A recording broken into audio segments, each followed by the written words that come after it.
Dragii noștri prieteni, bună seara!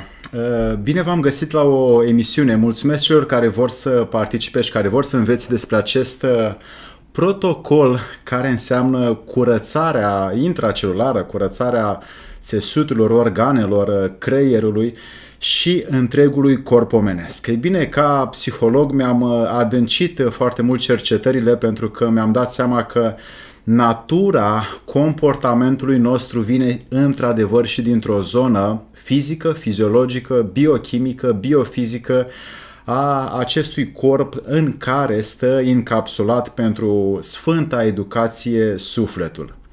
Ei bine, în această seară o să facem o așezare a mai multor cauze, medii și soluții în care aceste vietăți complet neprietenoase corpului uman vin și se adâncesc foarte mult în corp și ne este greu să le scoatem. Ei bine, cam 80-90, după investigațiile mele, cam 99% din populația planetei, evident. Am fost în peste 65 de țări și am văzut diverse specimene de oameni și diverse atitudini de oameni. Am învățat de la toți câte ceva, însă puțini mi-au fost aceia pe care i-am văzut complet sănătoși. Adică sănătoși la corp, sănătoși la minte, sănătoși la trăiri, sănătoși la energia fizică și mai ales sănătoși în suflet. Ei bine, Maria, Narcisa, Paula, Iulian, Daniela, bună seara! În această seară, dacă aveți întrebări despre ce se întâmplă cu mediile acestea parazitoze, helminți și așa mai departe, aș ruga să intrăm în pâine pentru că o să iau întrebările chiar și din chat de aici de pe YouTube, dar mai ales vreau să vă arăt și niște poze și niște videouri. Până la ora 22 o să avem suficient timp încât să facem imersiunea coerentă a lucrurilor. Ei bine, ceea ce este important de știut că în această situație, deși foarte mulți oameni tind să zică că nu au așa ceva și că nu se întâmplă să avem paraziți, aceștia stau ascunși. Deci este o situație complet neplăcută omului contemporan, omului social în care trăiește cu mâncarea de la magazin, trăiește într-un mediu nefertil bacteriilor și trăiește într-un mediu foarte steril, unde în continuu se spală pe mâini și pe corp și nu își mai antrenează sistemul imunitar ca să aibă de-a face cu agenții patogeni sau cu diverse sisteme de microorganisme, virus, bacterii, microbi care intră în corp și sistemul imunitar ca niște gărzi, ca niște străjeri foarte puternice vin și repară corpul. Dacă nu facem acest antrenament cu sistemul imunitar, el în timp devine slab, devine scăzut în putere, în intensitate și nu mai reușește să facă față când apar parazitozele intestinale sau viermii sau helminții, oxiurile, giardia, boala Lyme și așa mai departe. Sunt mai multe situații pe care o să le expunem în această seară. Într-adevăr, Mirela, din păcate avem mulți și toți și cu cât mai mult o să practicăm ceea ce facem în aceste trei evenimente, astăzi pe 24 iunie și ulterior în webinarul de pe 1 iulie și masterclass-ul de pe 8 iulie vom avea deci 3 evenimente în fiecare luni la ora 21 pentru eliminarea acestor paraziți din corp, care va dura câteva luni de zile. Ei bine, ceea ce facem în această seară nu este un sfat medical și nu sunt răspunzător sau responsabil față de aceia care încearcă aceste lucruri. Eu sunt doar așa mai mult un informator și ca o situație orientativă și informativă și vreau să aduc la suprafață ceva ce eu am verificat din cunoașterea și experiența mea. Ei bine, dacă vreți să urmați un tratament de specialitate, consultați un doctor specializat pe treburi de tratamente pentru paraziți și acolo veți găsi răspunsurile acceptate convențional. Ei bine, ce fac eu este să expun din cercetările și investigațiile mele proprii și nu sunt o persoană autorizată să facă asta, ci doar din bunul meu simț, din investigațiile pe care le-am făcut, din cercetările mult pe care le-am făcut în foarte multe locuri și în diverse laboratoare, am văzut care este situația în ființa umană. Ei bine, viermii rotunzi, viermii cu cârlig, oxiurile, giardia, o să vă pun mai multe, hai să vedeți cam cum arată.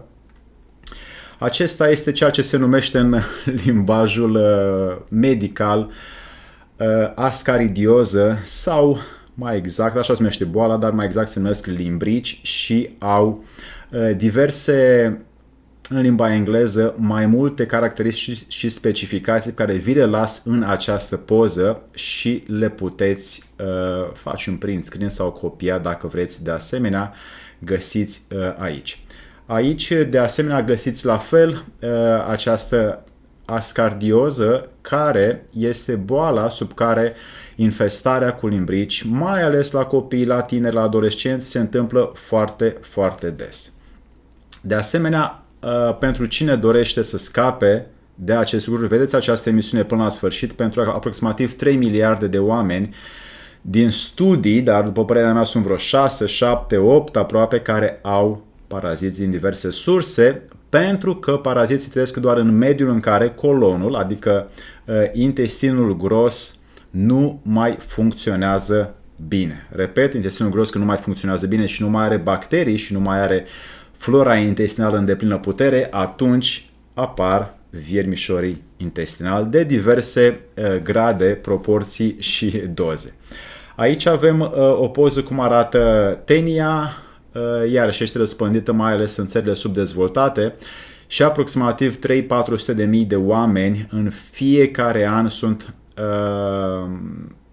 li se face autopsia și au principala cauză prea mulți paraziți în corp. Deci este un motiv foarte important să culegem faptul că sistemul imunitar este cea mai bună arma noastră și nevoie să antrenăm. Și dacă vrem ca acești agenți patogeni și paraziți să fie sub control, este nevoie să ne întărim sistemul imunitar și să facem ca orice tratament pe care noi îl facem să dăinuie pe termen lung. Aici avem ceea ce se numește viermii de frânghie sau de funie, Funis parasitus, iarăși găsiți în partea stângă exact care sunt caracteristicile fiecărei categorii pe care am expus-o până acum. Ei bine, microbiomul din intestinul nostru este probabil responsabil pentru aproximativ 80% din rezistența noastră la sistemul imunitar sau cu sistemul imunitar. Deci dacă nu avem un microbiom din intestin bun, sănătos, cu probiotice, cu fermenți, cu fungi curați și naturali și cu unii paraziți necesari, atunci sistemul imunitar scade. Dacă îl întărim, el poate să facă față pentru că are milioane de bacterii și să ne țină departe de orice fel de microbi. Pentru că sunt aproximativ peste 300.000 de paraziți cunoscuți care au de-a face cu bolile umane, aproximativ 80-85% din bolile umane cunoscute astăzi. Din nefericire, din păcate și cu tristețe în inimă afirm că vin de aici. Nu-i nevoie să mă credeți, nu-i nevoie să stăm sub dileme, ci fiecare poate să-și facă pentru propria sa verificare. De asemenea, aici mai avem tot acest Funis parasitus sau viermele de frânghie sau viermele cu cârlig se mai spune. El se leagă ca și viermii de căpușe, ca și amiba, ca și păduchii, ca și ploșnițele, ca și infecțiile cu florul H, așa mai departe. Sunt diverse caracteristici ale fiecăreia și o să le dezvoltăm foarte curând. Aici avem tricocefaloza sau trichiuriază, se mai numește în limba română. Tricocefaloza este un lucru răspândit în mediile sociale, seamănă cu helminții, cu oxiurile, dar sunt puțin mai mari. După cum vedeți, femeile sau femelele fac aproximativ de la 2000 până la 10.000 de ouă pe zi în câțiva ani de viață cât trăiesc într-un corp. Și spuneam că munca mea de psiholog înseamnă să-mi adâncesc cercetările nu doar în partea comportamentală, teoretică, filozofică sau de schimbarea paradigmelor mentale, cât și ce efect are condiția vieții actuale, mediul, mâncarea, gândirea, trăirea și așa mai departe, toate influențele care au efect asupra creierului. Și vreau să cunoaștem faptul că paraziții pot avea un efect foarte mare asupra naturii creierului, asupra naturii minții noastre, prin faptul că dacă se ajunge, și la foarte mulți oameni, din păcate, eu văd asta în comportament cu mult timp înainte ca ei să știe, deci, repet, din comportament, din atitudine, din cuvinte, îmi dau seama de oamenii care au probleme parazitare la creier. Și asta afirm acum în mod public. În primul rând, când se duc prin țesuturi și ajung prin sânge la creier, mai ales strică receptorii sau neurotransmițătorii, care sunt niște impulsuri ale sistemului nervos, cât și dendritele, care sunt impulsuri nervoase din creier prin care se transmite electricitatea, și când acești paraziți intervin, ei strică relația sau conexiunile sau interferează cu sistemul nervos și omul nu mai poate să aibă memorie, nu mai poate să aibă decizie, este într-o stare de letargie, apatie, iritare, mâhnire, frustrare și are multe defecțiuni mentale. De asemenea, cum am spus, paraziții opresc cărările neuronale, măresc anxietatea, de exemplu toxoplasma, mărește foarte mult anxietatea, mărește histamina. Histamina este un agent pe care îl face corpul, un acid care reglează inflamațiile care apar în corp. Și paraziții interferează sau perturbă acest TH1 și TH2, care sunt niște hormoni de echilibru imunitar. Și când echilibrul imunitar scade, evident că paraziții preiau controlul și atunci apare dezechilibru în creier. Doamna Veronica, Paula, Ioana, Liuta, Sorin, bună seara! Doamna Paula spune, dar există și oameni care nu dețin așa ceva în corp, chiar toți avem? Nu știu dacă e o întrebare, eu spun da, cam toți avem în diverse proporții. Repet, unii paraziți sunt buni, dar cei mai mulți, 90% dintre ei, fac ravagii pe scară globală, pe scară planetară și se vede în vitalitate. O să enumerăm imediat și efectele și toate celelalte cauze prin care putem să observăm și să ne autodiagnosticăm suficient de repede. Mă întorc la nivel mental. Într-adevăr, Paula, și Parkinson, și demența, și depresia, și anxietatea, și fobiile, nu doar de la așa ceva, dar evident că și de la așa ceva, deci este una din cauzele majore, principale, la care omul trebuie să se gândească din timp ca să-și elimine, să-și curețe țesuturile de diverse vietăți neprietenoase corpului nostru, cum sunt toate aceste lucruri care le-am enumerat până acum. Și ne vom, curățându-ne sângele, curățându-ne intracelular de paraziți celulele, curățându-ne țesuturile, ficatul mai ales, intestinele groși, subțire, colonul, rectul și mai ales tot corpul, vom avea imense beneficii în modul în care funcționăm. Gândirea, trăirea și doza, puterea de viață vor crește. Mă întorc la această natură a creierului nostru care este afectată la cei mai mulți oameni care consumă prostii și o să arăt imediat câteva lucruri pe care le consumăm aici în live. Exemplu, hai să vă pun acum pentru că poate e mai ușor de... Hai să vedeți, de exemplu, în apa de la canal. Ea este un studiu foarte ușor de făcut prin care vedeți că apa de la canal este măsurată din diverse locuri ale lumii. Asta este un experiment european și unde sunt țevi foarte multe, este un mediu complet foarte neprietenos omului și foarte fertil pentru paraziți, cum vedeți în acest film, să se multiplice. Ei bine, apa de la canal, mai ales din zonele care sunt blocurile vechi, nu este bună de băut, pentru că vedeți, chiar și dacă punem un filtru, aici se poate vedea că este plină de viermi, de paraziți în apa de canal. Și pentru a putea să ne facem o idee, putem să facem propriile noastre cercetări, vă puteți lua un microscop și vedea și dumneavoastră înșivă că până și în căpșuni, până și în pepeni, până și în portocale, până și în banane, până și în ciocolate, foarte multe ciocolate din comerț au așa ceva, au aceste vietăți. Ele se multiplică, fac ouă, cresc într-un mediu în care trupul nostru nu mai poate să funcționeze bine. Aici mai am un film foarte scurt cu o scurtă rețetă înainte să continui, prin care vă arăt faptul că există niște semințe de dovleac, salt, usturoi, all naturally kill parasites. O mai pun încă o dată. Deci, semințe de dovleac, sare și usturoi se pune la fiert puțin și după care se bea direct. Nu trebuie să spargi semințele, nu trebuie să faci nimic, ci doar să înghiți sare, apa și usturoiul. Proporțiile las la bunul simț al fiecăruia să verifice. Eu doar am dat o rețetă pe care am verificat-o și eu. Salt, all naturally kill parasites. Bun.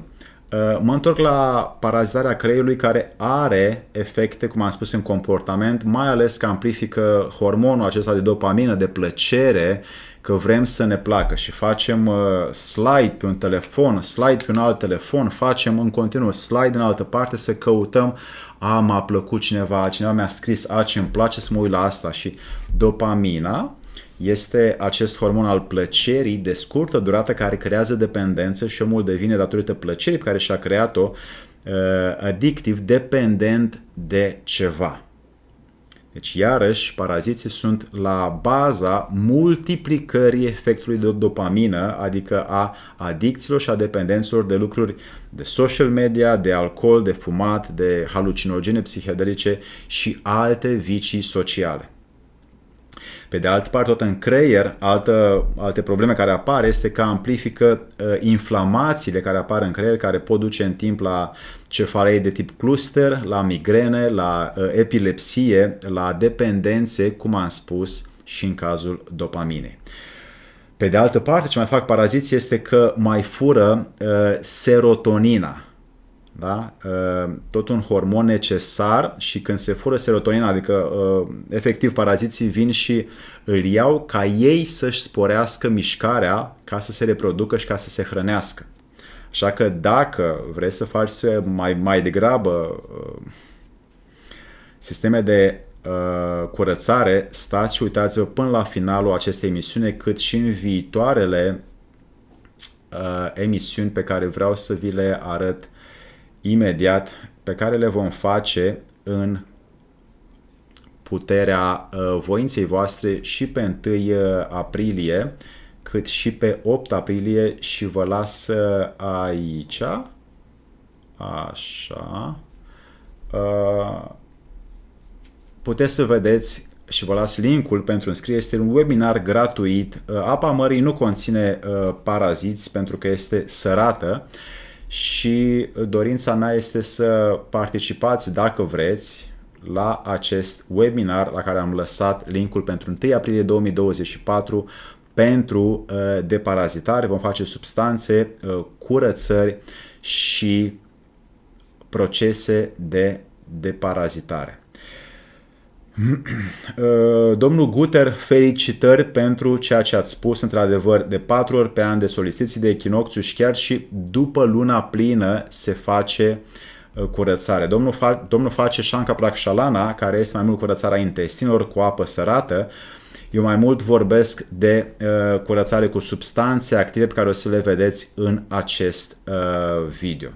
Shanka Prakshalana nu este neapărat pentru paraziți, este pentru curățarea intestinelor, a mațelor, a intestinului subțire și gros și ulterior a altor celule care sunt parazitate.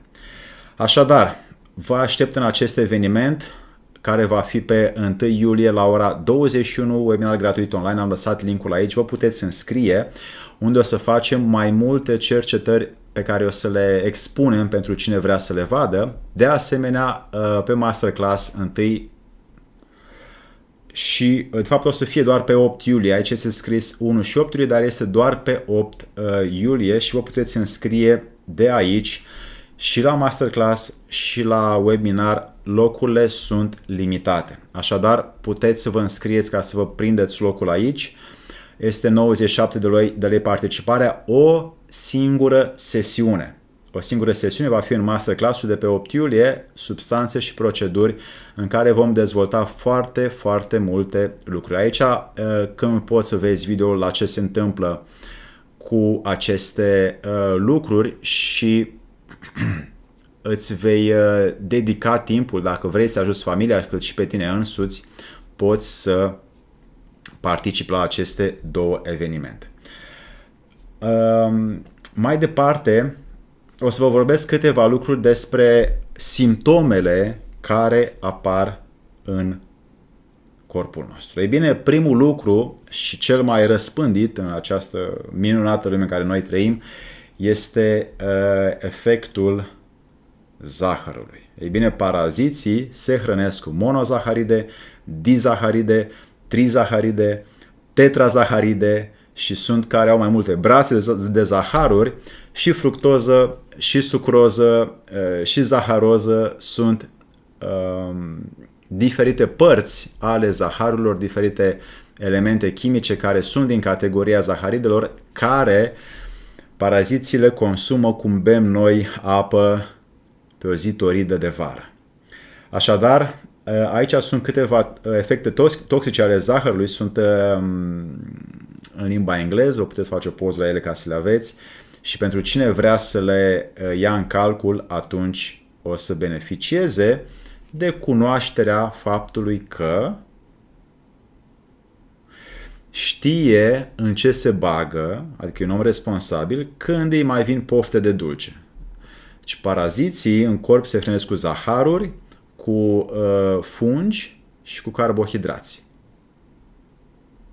Mă refer la fungi, mă refer la tot ceea ce este stricat, adică nu mai are viață, respectiv produsele industrializate, pasteurizate, procesate, rafinate.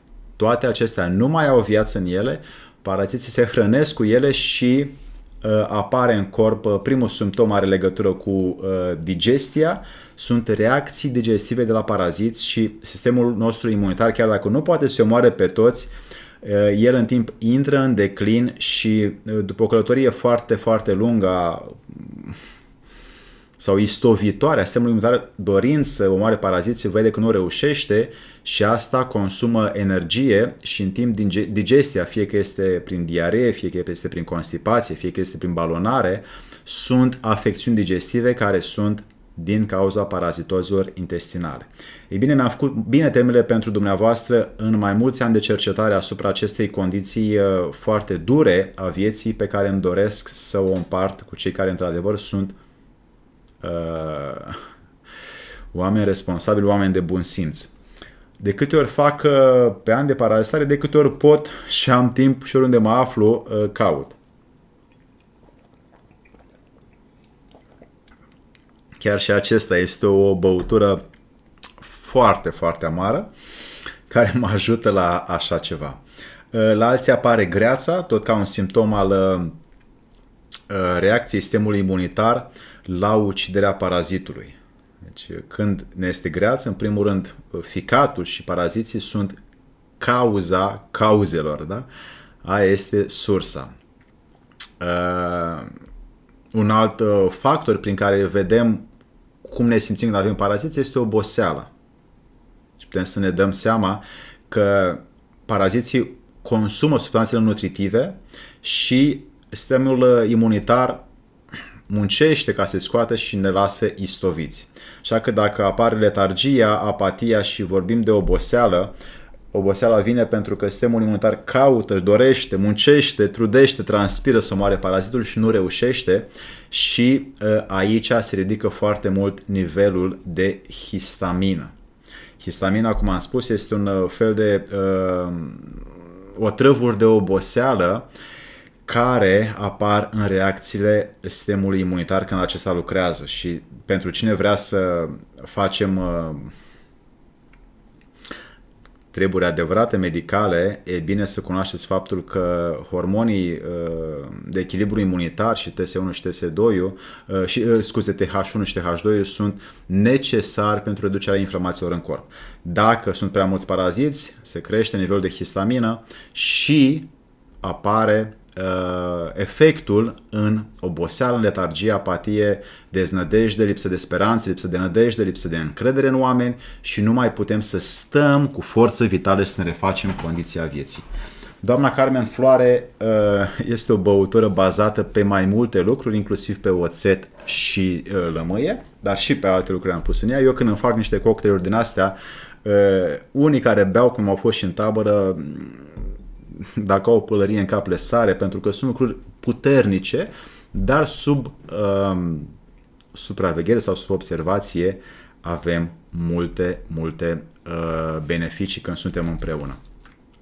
Așadar, dacă vreți să vedeți mai departe o rețetă foarte frumoasă, este aceasta în care se folosește ghimbir, scorțișoară, cuișoare și apă fiartă, după cum vedeți în această poză.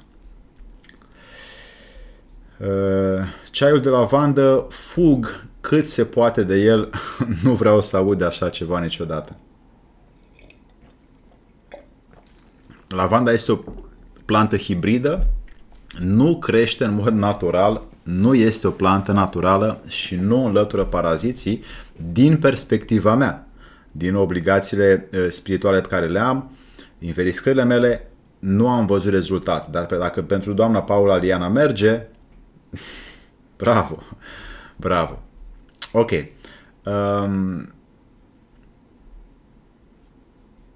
Ce mai era? Bun. Deci ați luat rețeta de aici. Dacă vreți să vedeți ceva foarte interesant, hai să vă pun un film la cum arată aceste mâncărimi care apar pe corp. Mulți câini și multe pisici, mai ales care circulă pe afară, au așa ceva și oamenii de obicei iau. Ei bine, în limbajul medical se numește scabia, în limbajul uzual se numește râie. Și hai să vedeți cum arată, o să las sunetul ca să-l vedeți și în engleză și în română. These are scabies, and they're actually caused by tiny mites burrowing into the skin. These bugs use enzymes to dissolve skin cells, creating tunnels within. Once deep enough, the female mites lay eggs beneath the skin surface. These eggs, along with the adult mites, trigger an allergic reaction in the body, causing intense itchiness. Now, eventually, the eggs hatch into larvae, which crawl to the skin surface to start the cycle once again. Ok.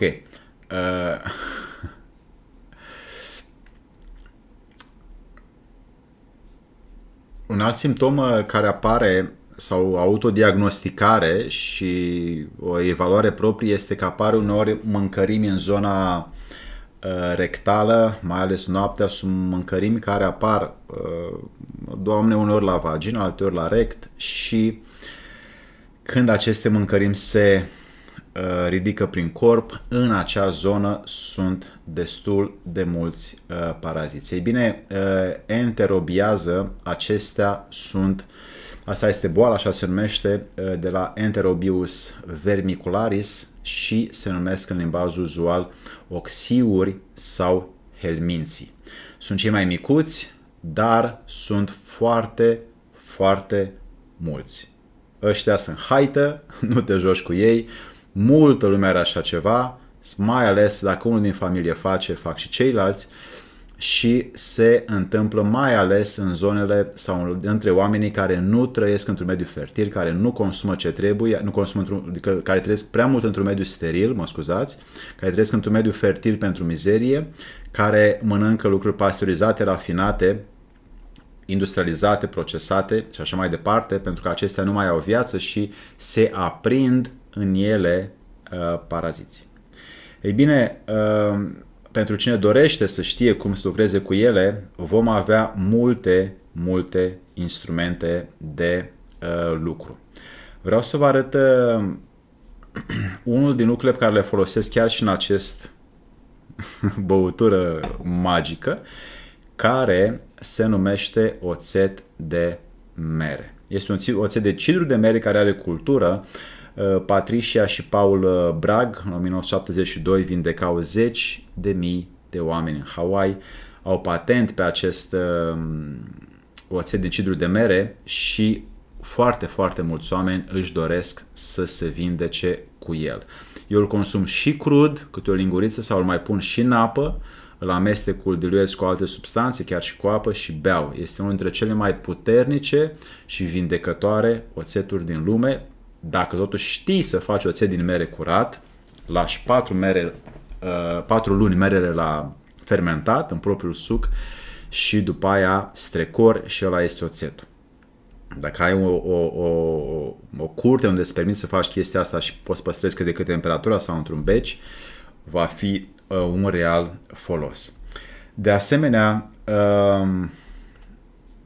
vreau să vedeți cum arată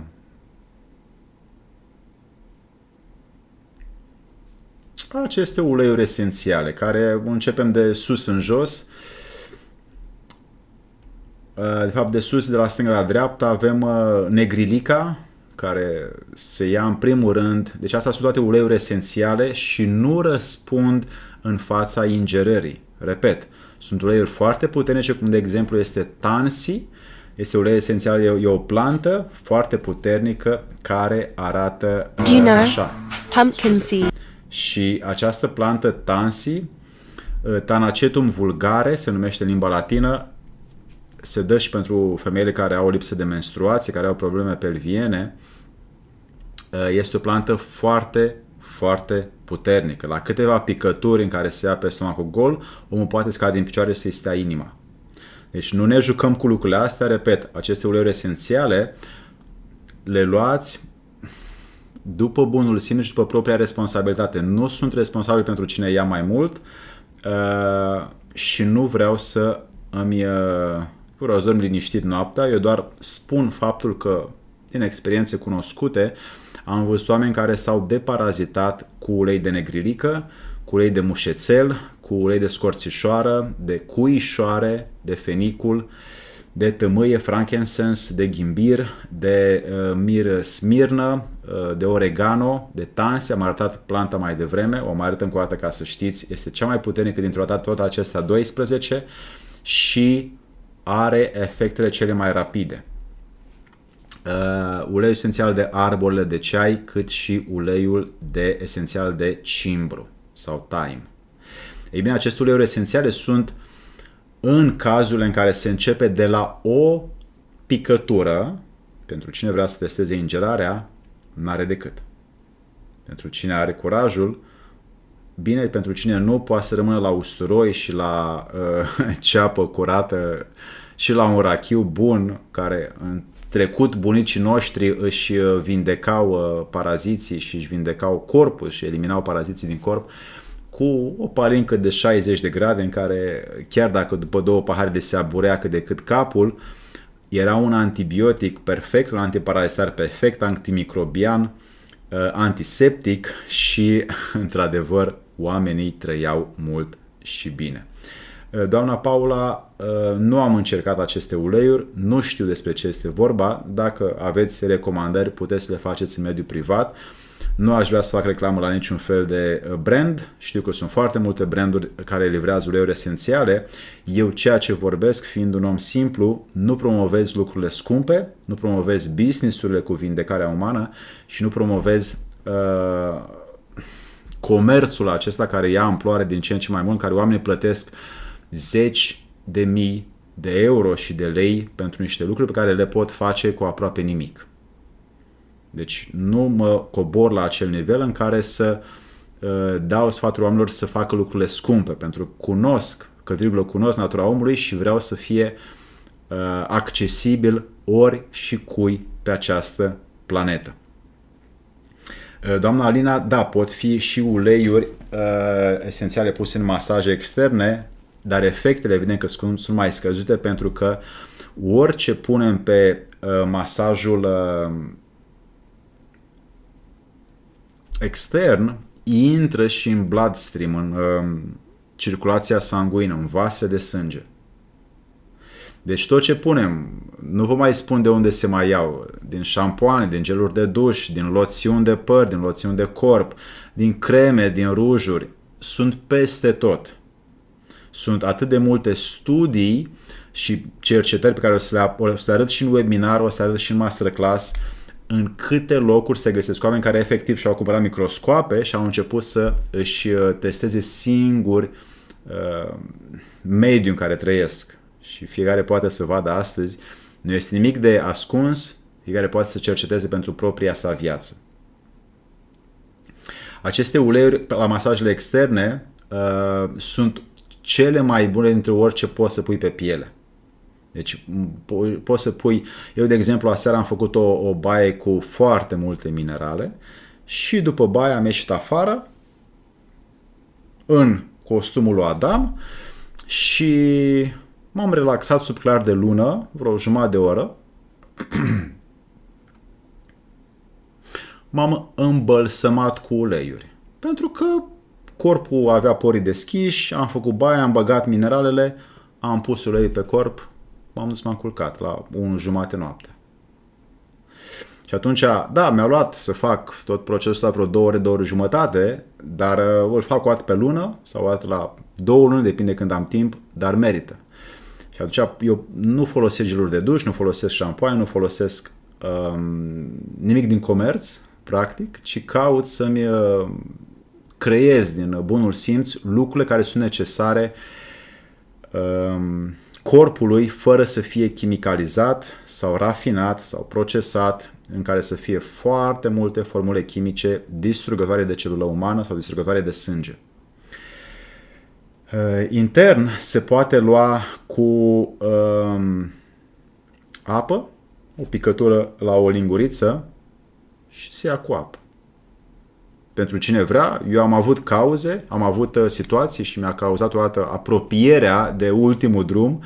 Am luat o dată 10 picături într-un ulei de scorțișoară, ulei esențial de scorțișoară luat din Sri Lanka. Am fost în Sri Lanka, am înțeles ce înseamnă scorțișoară adevărată de Ceylon și am văzut arbori, mi-am dat seama care e aia artificială și care e aia bună, acum știu să le recunosc de oriunde și mi-am luat un ulei foarte scump de acolo, scump pentru ei, ieftin pentru europeni, și am luat într-o seară o lingură, ulei esențial, deci vreo 30 de picături, cred că. Efectiv, am fost aproape să-mi iasă inima din corp. Deci tot sângele a început să bată, să pulseze inima, sânge în tot corpul, încât nu mai știam pe ce planetă sunt, o oră n-am fost om. Deci nici cu apă, nici cu duș rece nu mai îmi reveneam, cu nimic. Așadar, eu am destul de multe situații în care încerc, experimentez și îmi dau silința să învăț. Hai să ne întoarcem la Bravo Laura, șampon cu 2-3 ouă crude, poți să pui și ulei de cocos, și ulei de măsline, și ulei de floarea soarelui, cât mai naturale și presate la rece pe care le aveți. Doamna Alina, lucrurile astea o să le discutăm în masterclass. Cu ceilalți am făcut masaje, uleiuri care le vorbim în tabere. Deci, dacă vrea cineva. Apropo, mai sunt câteva locuri pentru oamenii curajoși în această tabără pe care o avem la 15-18 august la Măgura și vă invit, acolo facem mai multe lucruri și de deparazitare și vă puteți înscrie. Parfumuri, da, dar mai mult pe haine sau îmi iau uleiuri care sunt făcute din parfum din țările arabe. Ei bine, da, o să facem suplimente și detoxifiere și întinerire, o să avem multe plante și substanțe organice, minerale, săruri, vitamine, aminoacizi, rădăcini, extracte de ciuperci și multe altele pe care le punem pentru cei care vor fi în interesul vindecării și reparației corpului lor. O să fie o tabără de întinerire, detoxifiere, aici puteți să vedeți filmele din anii trecuți și puteți să vedeți ce vom face la fiecare dintre aceste puncte esențiale. Totul este all inclusiv și veți descoperi planul, programul și aici, la fiecare pe zile. Costul de participare, deci mai sunt mai puține locuri, mai sunt vreo 5 sau 6, 2900 sau cu partener 2465 peste 51 de zile. Așadar, vă aștept cu drag.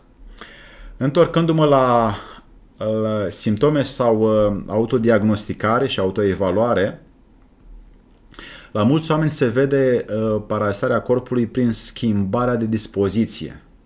Una zice și alta face. Nu are coerență între acțiune și faptă, între acțiune și gând, între gând și faptă. Există o incoerență mare, una zice și alta face, sunt foarte mulți oameni. Noi credem, da, așa s-au obișnuit, nu avem ce să-i facem, așa sunt oameni și îi judecăm. Nu, ei nu mai pot. Pentru ei este un mediu parazitar foarte, foarte infestat. Foarte multe băuturi carbogazoase au așa ceva, foarte multe băuturi care îți dau aripi artificiale și mai repede ajunge omul în groapă decât cu aripi de înger. Toate aceste băuturi care sunt în comerț de diverse grade și proporții și gusturi care sunt foarte puternice, sunt pline. Ei bine, evident, eu o să pun în masterclass și în webinar mai multe dovezi acolo, dar ceea ce putem să facem astăzi este să vedeți cât de cât niște lucruri. Aici aveți câteva plante care sunt benefice în diverse grade și proporții și vă las această poză să o studiați foarte bine. Da? Ei bine, o parte din paraziți au protecție sau sunt necesari ca protecție imună, dar cum am spus, 90% dintre ei pe care i-am enumerat au proporții prea mari în corp pentru că se înmulțesc în funcție de gradul de sănătate al intestinului subțire și gros și mai ales al dozelor de fortificare. Dacă nu luăm ceea ce trebuie să ne fortificăm corpul, substanțe, alimente lichide, corpul este moale și răspunde paraziților foarte repede și cade. Se îmbolnăvește pentru că este infestat. Ei bine, paraziții buni produc antioxidanți, apără corpul, dar cei răi mănâncă din celule moarte, mănâncă din ceea ce tu mănânci și mănâncă din ceea ce tu nu mănânci, deci din resturi din corpul tău. Ei bine, ei vor mânca și fibre, vor mânca și proteine și vor transforma aceste lucruri în substanțe chimice, cum este, de exemplu, butiratul, care știm că butiratul ajută la furnizarea de energie în colon, celulelor din colon și mai ales că ajută și la reglajul zaharurilor din sânge sau glicemiei din sânge. Așadar, dacă observăm că avem balonare, diaree, greață, mâncărimea zonelor intime sau rectale, este clar că e nevoie să facem o cură de deparazitare. Dacă avem oboseală cronică, oboseală așa, fără sens, fără motiv, fără să mai trudim la sapă, cum făceau bunicii noștri, este în corpul nostru un mediu neprietenos vieții și prietenos paraziților. Ei bine, este cunoscut faptul că toate aceste plante care le vedeți pe ecran au diverse puteri în efectele antiparazitice. Domnul Sorin, calviția, din ceea ce știu, este ereditară. Tatăl meu, bunicul meu au avut la fel și se cam urmărește această zonă ereditară. N-am ajuns acolo în care să studiez alopecia, pe care și eu am o parte, deci nu mai am așa păr foarte mult aici în față, dar am în părți, aici mi-a rămas mai puțin. Și din ceea ce știu vine pe legătura brațelor acidului dezoxiribonucleic sau ADN-ului când se leagă cromozomii. Sunt niște brațe care perpetuează acel program care se numește genetică, azi mai nou, prin epigenetică, când fac niște sugestii, niște rugăciuni, ar trebui să îmi reglez creșterea părului. Dar nu-i chiar așa. E mai mult o fiziologie foarte fizică, o biologie foarte biochimică și o chimie foarte fizică. Atunci corpul, fizica nu poate păcăli nimeni, chimia nu poate păcăli nimeni, deci corpul are nevoie de ceva curat, puternic, să se curețe și după aia să-și dea mai ales putere vieții dinăuntru, într-un sistem curat. Așadar, dacă mai sunt alte întrebări pe care le aveți, eu le aștept, pentru că știu că aveți destul de multe lucruri de împărtășit și vreau să știu cam care vă este direcția. Da, doamna Mărioara, se poate înscrie. Am avut în ultima tabără de pe 6-9 iunie oameni și cu alte afecțiuni. Am vorbit despre ele și am încercat să facem diverse tratamente pentru fiecare și individualizate. Avem doctori, avem terapeuți, avem în tabere și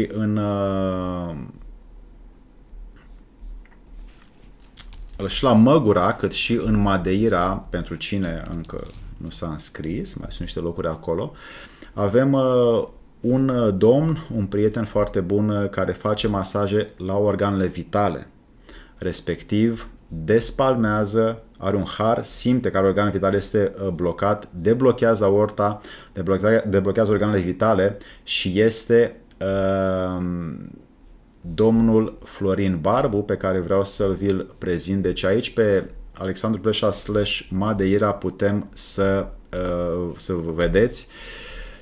Pentru cine vrea să vină la sfârșit de septembrie, 5 octombrie o să fie o săptămână, 7 nopți, 4 zile de retreat cu cele mai frumoase locuri, 3 zile de vizitat în Madeira și de asemenea vedeți programul și puteți să vedeți ce vom face în fiecare zi aici, plus cum arată insula și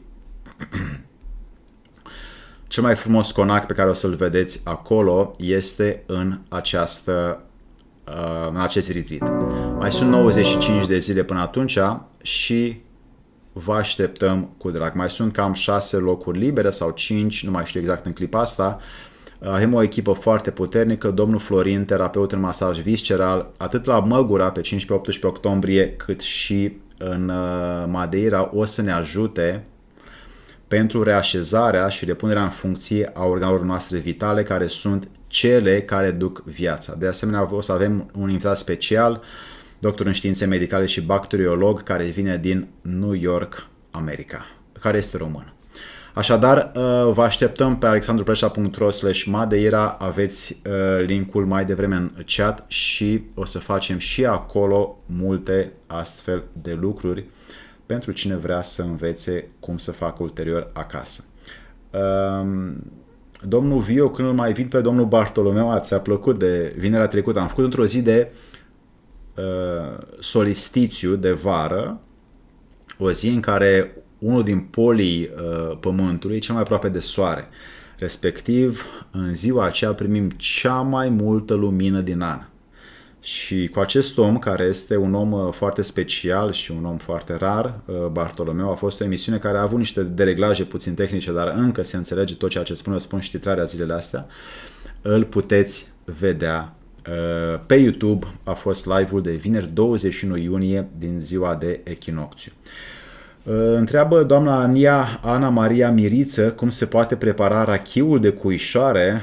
Bravo, deci pentru cunoscători avem două lucruri foarte clare.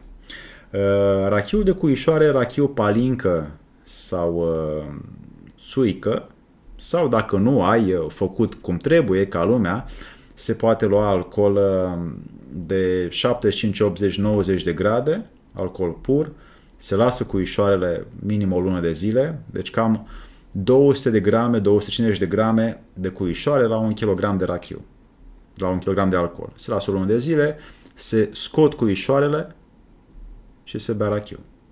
Cum se face? Ei bine, se ia o gură, se curăță de bacterii și de paraziți gura, pentru că oamenii care, de exemplu, au foarte multe probleme stomatologice, este și pentru că au bacterii în zona feței, în sinusuri, până și teaca de melină are paraziți, respectiv scoarța asta de sub cap, din creier, din rațiunea noastră, uneori are probleme. Ei bine, ca să curățăm, și o să spun mai multe lucruri în webinar și masterclass, unde o să avem timp să dezvoltăm mai multe, un parazit poate să fie și un virus, poate să fie și o bacterie, poate să fie și o ciupercă, care are o relație foarte diferită cu trupul. Deci nu este o bacterie prietenoasă care să ajute microbiomul, ci mai mult îți fură lucrurile. E ca și cum ai un om în viață care efectiv îți creează probleme, îți ia din lucruri fără să-ți dea ceva. Cam asta sunt paraziții în corpul nostru. Nu ne dau niciun beneficiu, doar ne iau, se multiplică prin ceea ce noi consumăm, nu mai există putere de vitalitate și apar defecțiunile în comportament. Repet, primul lucru la un om unde se vede boala este în comportament. În ani de zile se poate citi de oameni care au ochi să vadă și oameni care au ochi să asculte, după care apar după ani de zile în paradigmele fizice, în care apar defecțiuni, dureri, probleme fizice. Dar mai ales vede în comportament boala pe care o omoară. Așa, corpul greu, da, poate fi de la paraziți. Doamna Laura, nu mâncați artificial, ci mai mult natural, usturoi, ceapă și așa mai departe. Repet, 100% cam toți oamenii au. Deci eu n-am mai văzut oameni care să nu aibă. Sunt multe, foarte multe metode de deparazitare și o mare parte dintre acestea o să le expunem în webinarul de pe 1 iulie, cât și masterclass-ul de pe 8 iulie, la care găsiți link aici în chat mai sus. Respectiv, pentru cine vrea să se înscrie, aici din nou las link-urile pentru masterclass și vreau să știți că aceste lucruri nu-mi doresc să fie făcute de oamenii care nu cunosc bunul simț. Oameni, dacă vreți să faceți, nu știu, business cu așa ceva, nu vreau să am de-a face cu treburile acestea. Ceea ce îmi doresc să am de-a face este un om care are curaj să practice, un om care vrea să-și ajute familia, prietenii sau apropiații, un om care are bunul simț să nu împingă nimănui, un om care știe să invite, știe să ofere și știe să spună, să aibă discernământul să zică nu. Așadar, în aceste două evenimente o să vorbim mai multe lucruri. Doamna Paula, într-adevăr, postul de 7 zile numai cu apă este bun, dar nu este suficient. Sunt foarte mulți paraziți intracelulare. Deci mitocondria are o groază de funcții și din ea omul, aici puteți să vedeți în format 3D cum arată, sunt 320 de procese enzimatice într-o celulă. Mitocondria însă și uneori este infestată și nu mai are putere să mai ofere energie celulei și celula nu mai poate să se replice. Din acest motiv, oamenii pe care îi vedeți așa, 100%, 200% sunt plini. Oameni care fac lucrurile astea și beau prostii mai ales, deznădejdea, iritarea, mâhnirea, problemele apar. Nu se poate să nu avem, dacă mergem pe aici, cam toate produsele în timp, ele se strică și creează dinăuntru un mediu complet fertil pentru apariția paraziților. Ei bine, un lucru pe care mulți oameni l-au făcut, dar se găsesc greu în România. Se găsesc foarte greu în România, dar pentru cine vrea și poate, cojile de nucă neagră. Ei bine, noi în tabere avem plante puse în rachiu cu foarte multe coji de nucă neagră și acolo oferim câte un șat pentru cine are puterea și dorința să facă deparazitare accelerată și multe alte substanțe care sunt necesare vieții.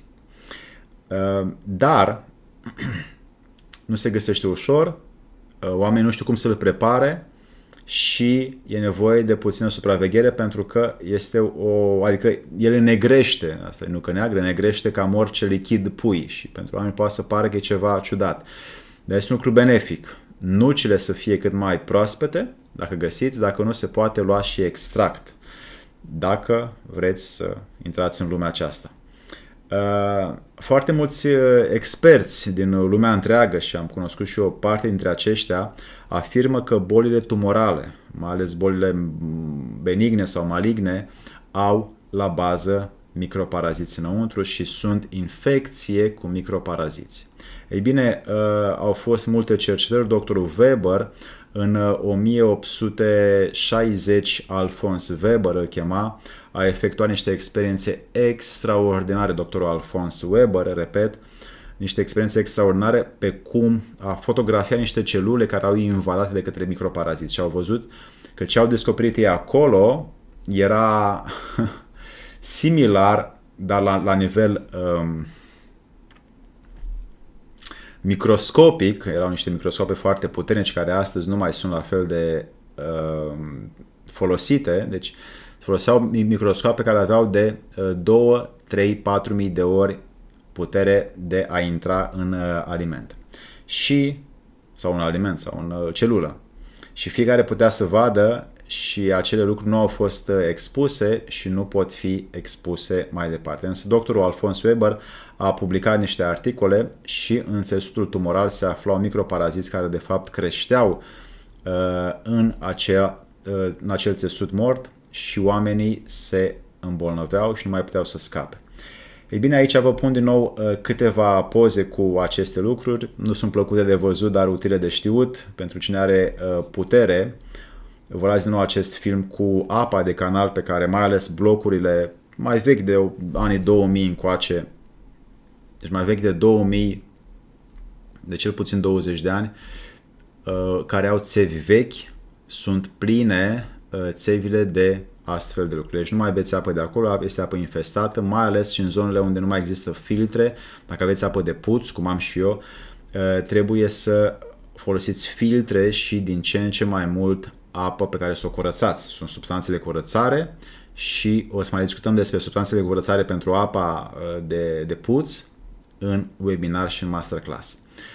Deci acest film este o dovadă foarte clară că apa de robinet are aceste organisme, aceste vietăți pe care oamenii încă nu sunt foarte receptivi. Deci sunt și viermi rotunzi, și viermi cu cârlig, și oxiuri, giardia, viermi de căpușe, ploșnițe, boala Lyme, amibă, păduchi și așa mai departe. Râie sunt în ele. Așadar, dragi prieteni, am făcut o incursiune în mai mult asupra conștientizării că totuși lumea în care trăim astăzi ne provoacă și ar fi util să ne ocupăm și de lucrurile esențiale trupului nostru, pentru ca mintea, rațiunea este raiul din Telehus. Telehus este capsula asta în care stă rațiunea, înțelepciunea, înțeleptul, și razele din Telehus, așa cum vedeți și aura sfinților din bisericile creștine ortodoxe, iese razele din Telehus și se împrăștie, cum face soarele de ține planetele noastre pe orbită. Așa și creierul poate să țină undele pe orbită, frecvențele, vibrațiile în eter și să fie conectate și permanent în legătură cu Creatorul, cu nemărginirea sa, Dumnezeu.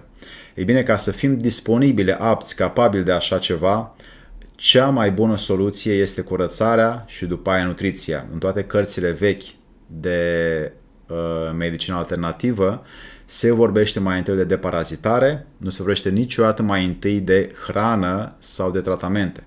Primul lucru în toate cărțile de medicină alternativă, fie că este Ayurveda, homeopatie, medicina chineză, medicina japoneză, medicina sud-americană, care este foarte bună, bazată pe plante, sunt mai întâi, au ca obligativitate, necesitate, imperativ necesară deparazitarea. Nu se merge pe alimentație bună dacă corpul nu s-a curățat și extra și intracelular. Așadar, dragi prieteni, ne vedem pe 1 iulie la webinar. Aveți linkuri mai sus și pe 8 iulie la masterclass. Vă invit acolo cu multă bucurie. Să ne vedem cu bine, dragi prieteni, și mulțumesc foarte mult pentru întrebări și pentru participarea voastră. O să intrăm foarte adânc pentru oamenii care își doresc să aibă grijă în viitorului lor atât pentru copiii care vin după noi, cât și pentru nepoții dumneavoastră când veți fi mai în vârstă, să știți cum să ajutați cu lucrurile esențiale vieții. Dragi prieteni, să vă fie de bine și bucurii în suflet cât mai multe și de parazitare ușoară să fie pentru toată lumea. La revedere, dragi prieteni!